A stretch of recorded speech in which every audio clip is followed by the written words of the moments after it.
What's good, Commanders fans? So day two of OTAs. Unfortunately, we have to start off with some bad news that Armani Rodgers tore his Achilles, or he suffered a non-contact Achilles injury. Per Ron Rivera, he is most likely going to be out for the season. So it's tough, man. I mean, we already kind of have a thin tight end group, and I talked about this in the offseason, man. I really thought we should have drafted a tight end or even signed a tight end. I think a lot of the guys, the tight end group is just a lot of unproven guys. You got Logan Thomas as your tight end number one, who's just getting older and slower by the day. And then after that, you got Cole Turner, who I like. I'm a Cole Turner fan. I'm a huge Cole Turner fan. I'm rooting for him. Did not play much last year due to injuries. You got John Bates, who's more of a blocker, more of a blocking tight end.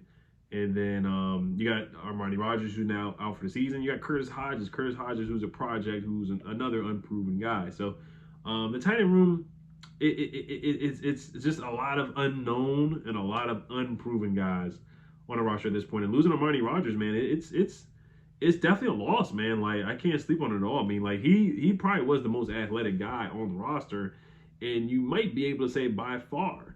You look at the reverse play that he had. That was a really nice reverse. He looked like he had some wheels on that play, man. He looked good in the preseason too, man. He had a really good day yesterday as well. So it's a tough loss for sure. But losing him and seeing how much that it may impact the roster kind of shows how our tight end room is set up at the moment. But like I said, I'm not panicking or anything like that. There's not many free agent options out there right now. If he wanted to sign it, if Ron really wanted to sign a tight end, he would have did it by now, or even brought in a UDFA, something like that. But he said he likes his guys. He likes the tight end room. I think there's room for improvement, but I'm rooting for Cole Turner. So if I want Cole Turner to succeed, then I don't think it would, for me, for his best interest, it wouldn't be to sign another tight end to take away snaps, take away reps from Cole Turner to be successful. So we'll see what this tight end group does, man. But I'm wishing a speedy recovery for Armani Rogers because I think he's very talented.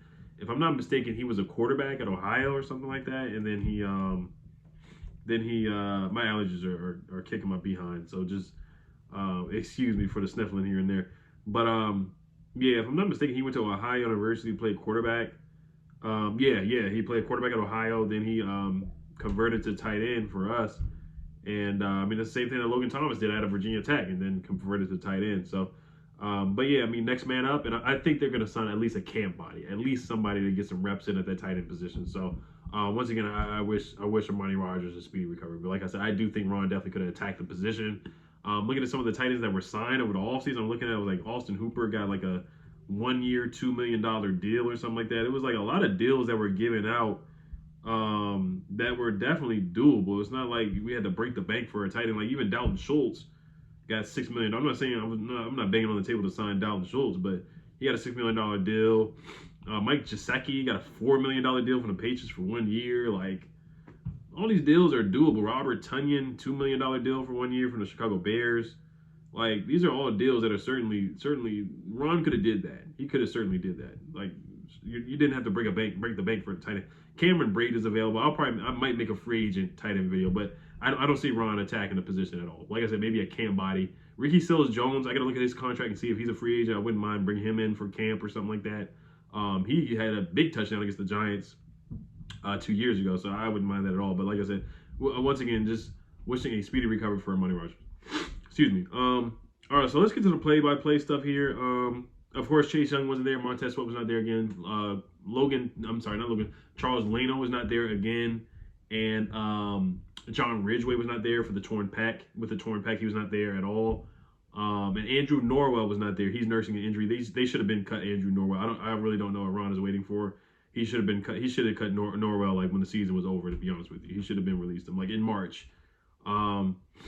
Let's see here. So, Ron Rivera says on communication with Chase Young after declining his fifth-year option. This is from John Conn. He says, from what I've gotten in text messages and conversations, he gets it. He understands it. You want to look at a great example. Look what Deron Payne did. Guys that produce for us we want to keep them around. So the only thing Deron did different, he did show up to OTAs. He didn't go to all of them, but he did go to a couple OTAs last year. So that's the only difference with that. And then his fifth-year option was picked up, but he didn't get an extension. So I guess that's where Ron tries to compare it with Deron Payne. I'm not going to get into the Chase Young stuff too much. Now, he did say that Leno was not there because he knows the system. Matt Nagy with the Bears kind of has a similar system to Eric Bieniemy, which is kind of like that excuse kind of, I mean, like it's voluntary OTA, so I'm not gonna get too much into it. I think we talked about it enough yesterday. Chasing a Montez Sweat, he said that they're working out with their own guys. It is what it is. We just got to see what these guys do in August, September, October, November, and December. That's all that matters. Because if Chase plays well, then people are going to forget about OTAs. But if he comes out there and puts up 1.5 sacks and it's November, December by that time, then people are going to be like, okay, yeah, there's a problem. And he probably won't be here next year. He will not. Excuse me. Once again, so let's go here. Manuel Forbes had a pick in one-on-ones versus Marcus Kemp. Jake Fromm was the quarterback. Good drive on the ball. Length help from John Kahn. Also, Rick Snyder said that Cole Turner stood out today. He said Cole Turner shined.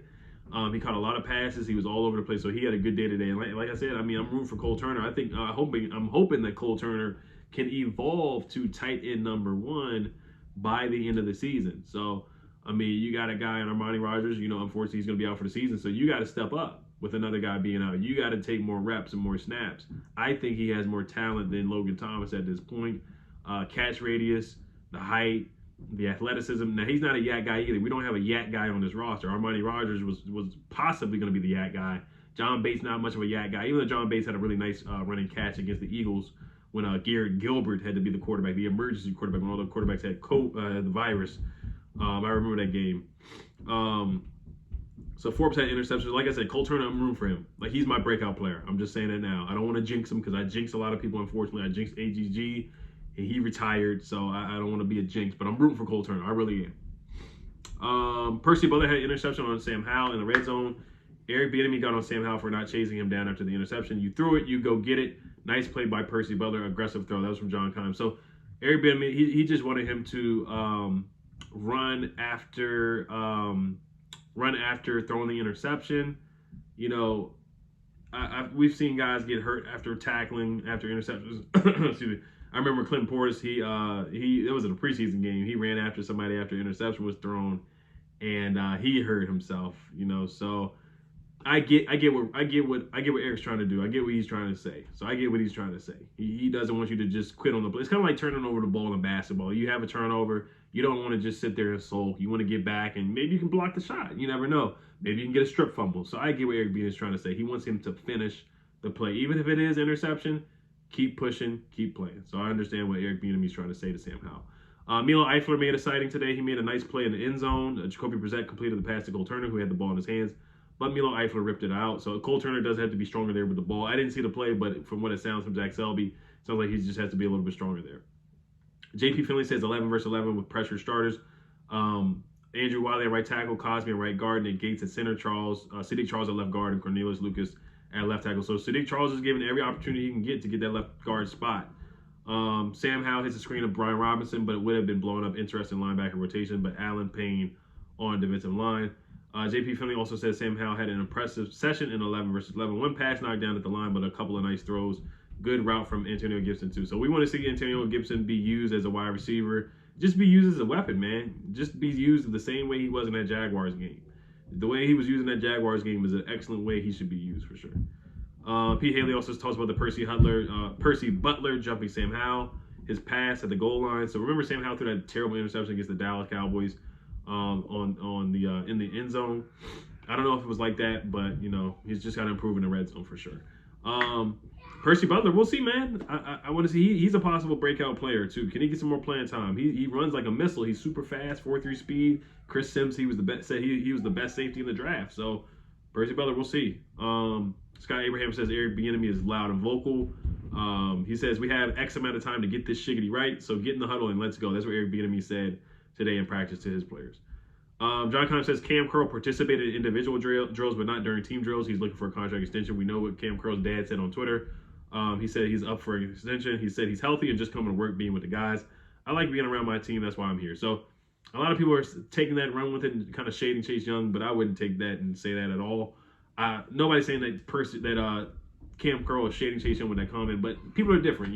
Terry McLaurin, he said he didn't show up to OTAs because of a contract. He was asked about OTAs today too, and he said everybody's different. So don't take too much stock. I wouldn't take too much stock in the voluntary OTA stuff. Linnell Willingham from 106.7 The Fan, he says De'Ami Brown getting a good amount of work with the first group as well.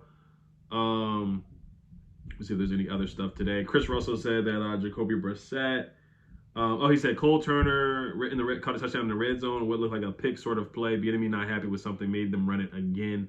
Accountability and coaching despite success. So even though they had a good play, Eric Bieniemy made them run it again. So a lot of attention to detail from Eric Bieniemy. Chris Russell said what I saw from Jacoby Brissett was fairly okay. A couple of really nice over the shoulder long balls, long throws in stride, but made a couple of poor throws and questionable decisions against bodies and not actual defensive players. So that's what we saw from Jacoby Brissett as well.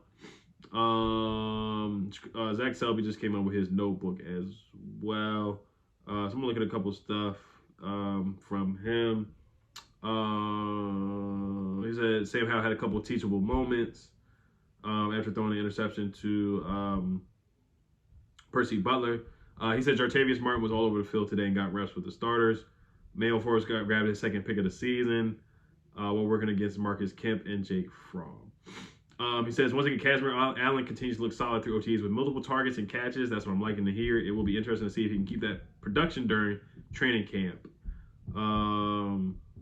Let's see here. What else does he have? And that's really it for today. It was kind of a relaxed day compared to yesterday. Not much out there, but Casimir Allen playing well. I'm happy to hear that because I want to see him make the roster. All right, you guys. Hail to Commanders. Peace.